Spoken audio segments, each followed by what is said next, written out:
Pembahasan kali ini gue ambil dari perdebatan antara Ernest Prakarsa dan juga kontennya Panji Pragiwaksono terkait dengan blue tick ya, centang biru yang ada di WhatsApp. Jadi kan ada tuh fitur WhatsApp untuk mematikan atau mengaktifkan centang biru.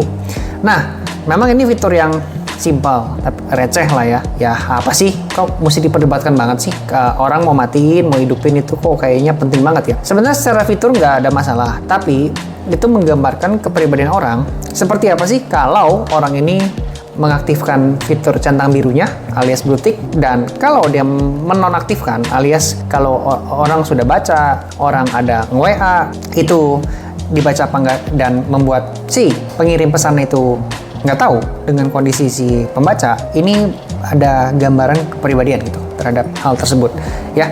Jadi langsung aja nanti gua akan bahas, dan bahasannya apa aja? Jadi bahasan pertama adalah kenapa orang menonaktifkan blue tick ya atau centang biru cenderung kurang direkomendasikan sebagai partner kerja atau karyawan. Itu yang pertama. Yang kedua, alasan kenapa menonaktifkan centang biru bisa jadi red flag buat kalian yang ada potensi partneran, temenan, sahabatan, apapun lah, pokoknya ada menjalin relasi lah sama orang tersebut ya. Terus yang ketiga adalah alasan positif kenapa orang mematikan centang biru. Jadi gue mencoba cari kontranya, meskipun secara video ini kesannya pro kalau menonaktifkan tuh jelek, tapi ada juga kontranya ya. Kalau menonaktifkan itu ternyata ada bagusnya juga sih gitu. Yang berikutnya adalah keempat, solusi agar tetap profesional meski centang biru dimatikan. Dan terakhir kita tutup dengan kesimpulan ya. Mari kita mulai. Jadi kalau berdasarkan riset yang gue lakuin ya, kenapa menonaktifkan centang biru bisa jadi red flag? Yang pertama, itu memunculkan yang namanya kurang transparansi dan akuntabilitas dari orang yang menonaktifkan centang biru tersebut. Jadi kita nggak tahu nih, dia nih baca nggak, ya terus sengaja nggak jawab ya, terus apakah dia lagi ngehindar, apa dia lagi kena masalah sesuatu, atau dia lagi males diganggu gitu. Kesannya kalau kita nggak ada urusan sih nggak apa-apa ya, mungkin cuma sekedar ngajak makan atau mungkin pengen ketemu, ya udahlah. Kalau nggak ada jawaban rentan waktu sejam 2 jam, ya udahlah, mungkin lagi nggak mau ketemu aja kali. Tapi kalau urusan sama kerjaan, wow, this is really red flag sih untuk hubungan sama mereka ya. Karena kerjaan itu kan sifatnya pengen buru-buru diberesin. Kerjaan itu boleh dibilang adalah masalah dan kita butuh solvingnya. Apalagi kalau dia adalah PIC di bidang tersebut. Sangat sulit kalau kita berhubungan sama orang yang gak jelas. Dan salah satunya adalah orang yang menonaktifkan centang biru. That's not good. Saat centang biru aktif, orang tahu kapan pesannya bakal dibaca. Tapi kalau nggak aktif, kita nggak tahu dibaca apa nggak. Ini menciptakan rasa trust ya. Kalau centang birunya aktif, ada bukti bahwa pesan sudah sampai dan dipahami. Itu secara nggak langsung. Oke, nah poin kedua, orang yang menonaktifkan centang biru kenapa bisa dianggap sebagai red flag? Karena bisa berpotensi kabur dari tanggung jawab ya.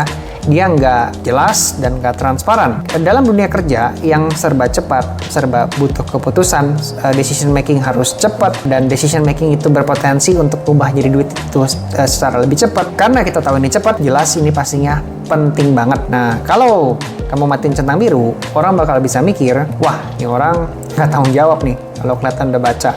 Terus kalau ada masalah urgent gimana ya? Gitu. Itu yang bakal terjadi sama si pengirim pesan atau orang yang berhubungan sama orang yang menonaktifkan centang biru tersebut. Yang ketiga, kenapa ini bisa jadi red flag? Karena orang akan berpikir, lu ini nggak bisa nentuin prioritas dan nggak bisa menyelesaikan urgensi kalau sewaktu-waktu ada di lapangan. Waduh, bahaya nih ya. Kalau centang biru aktif, biasanya orang akan lebih cepat merespon karena merasa terlihat. Itu. Dengan centang biru nonaktif, orang bisa berpikir kamu terlalu santai dan kurang menghargai waktu orang lain. Nah, dalam bisnis pastinya ada waktu, ada uang. Orang yang lebih responsif, lebih dipercaya karena mereka lebih dianggap peduli dan serius. Ya.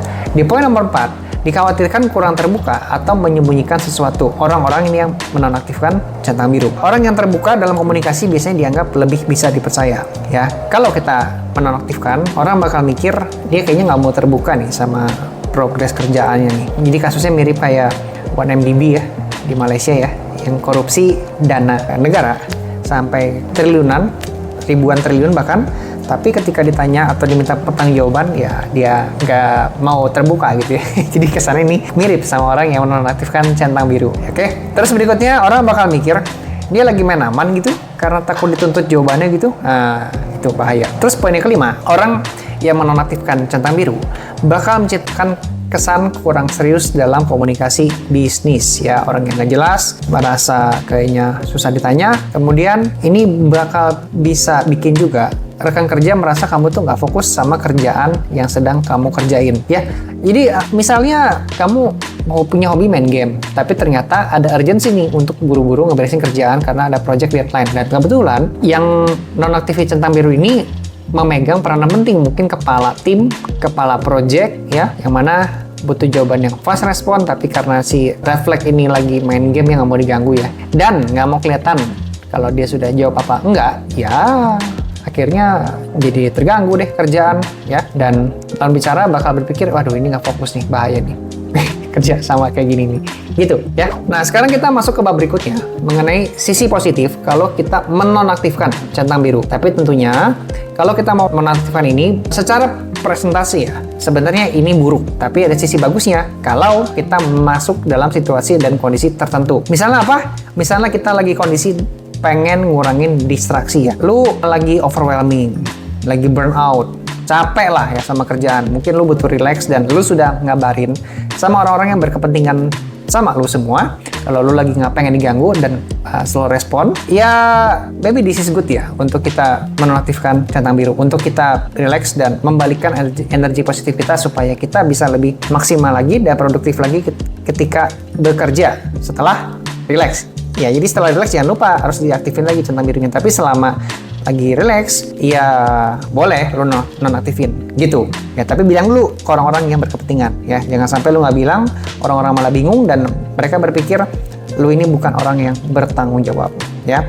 Yang kedua, dikala mungkin lu lagi butuh mengelola energi sosial ya. Misalnya kita punya kepribadian introvert. Orang dengan kecemasan sosial sekadang memilih memastikan centang biru demi menjaga kesehatan mental. Jadi introvert atau mungkin orang-orang dengan masalah kecemasan, social anxiety ya, kita bisa menonaktifkan centang biru untuk memberikan terapi psikologi yang kita alami ini. Terus yang ketiga, ketika kita lagi fokus sama prioritas ya, beberapa profesional memang lebih memilih untuk memprioritaskan pesan yang penting tanpa tekanan langsung dari centang biru begitu. So sekarang kita masuk ke dalam alternate ya.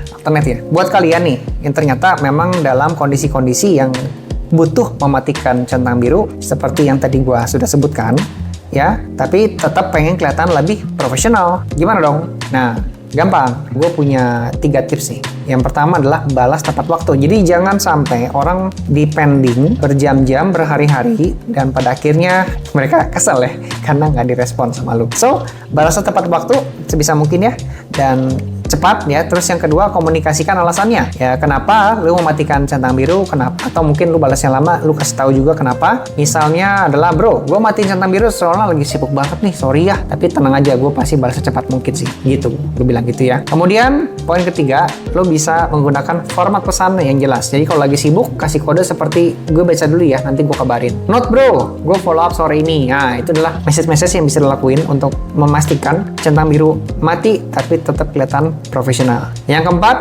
jangan ghosting. Jadi kalau nggak bisa jawab sekarang, kasih tahu bisa ngeresponnya kapan. Nah, penting. Sekarang kita masuk ke dalam kesimpulan. Oke? Kesimpulan apa? Menonaktifkan centang biru itu nggak otomatis bikin kamu buruk sebagai rekan kerja. Tapi memang ada persepsi pandangan ya dari orang-orang yang pernah berhubungan sama orang-orang yang menonaktifkan centang biru. Mereka punya pengalaman buruk, maka ada kemungkinan kalau lu menonaktifkan bakal dianggap sebagai red flag. Mungkin mereka nggak bilang sih, cuman ya ini ada pandangan loh di masyarakat ya, ada culture begitu.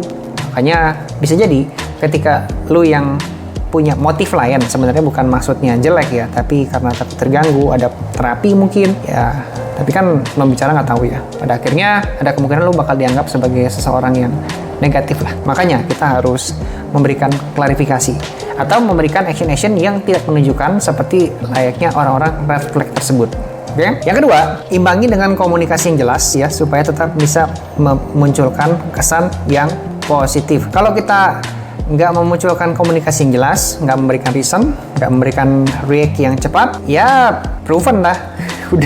udah proven lah, dan udah blue tick-nya dimatiin ya, gayanya begitu, udah proven lah lu ngaco lah, berarti red flag langsung. Yang ketiga, pastikan kamu tetap tanggap, responsif, dan kasih informasi yang cukup biar lawan bicara itu nggak bingung. Ya, paham ya? Jadi ini simple ya, hal simple guys, hal simple, tapi bisa memunculkan personal branding yang nggak oke di mata masyarakat ketika kita melakukan hal ini ya. Itu dia untuk pembahasan kali ini. Kalau lo suka dengan tips-tips pembahasan dan cerita-cerita seputar komunikasi, manipulasi, presentasi, public speaking, ya, networking, cara bikin relationship yang oke supaya peluang rezeki lebih cepat kebuka, lo bisa subscribe channel ini. Channel ini pas banget untuk mengimprove kemampuan komunikasi kita. Dan kalau teman-teman semua sedang butuh workshop, ebook, atau e-course yang berhubungan sama kemampuan komunikasi, self-development, langsung aja cek link deskripsi di bawah sini. Ya, gue punya materi kurikulum yang mana ketika lu pelajarin langsung bisa meningkatkan skill lu. Tapi ingat ya, skill itu nggak bakal nempel kalau kita nggak mempraktekkan dan memakainya di kehidupan sehari-hari. Jadi lu udah tahu teorinya, praktekin dan skill itu bakal jadi milik lu selamanya. Oke, sampai jumpa di video berikutnya.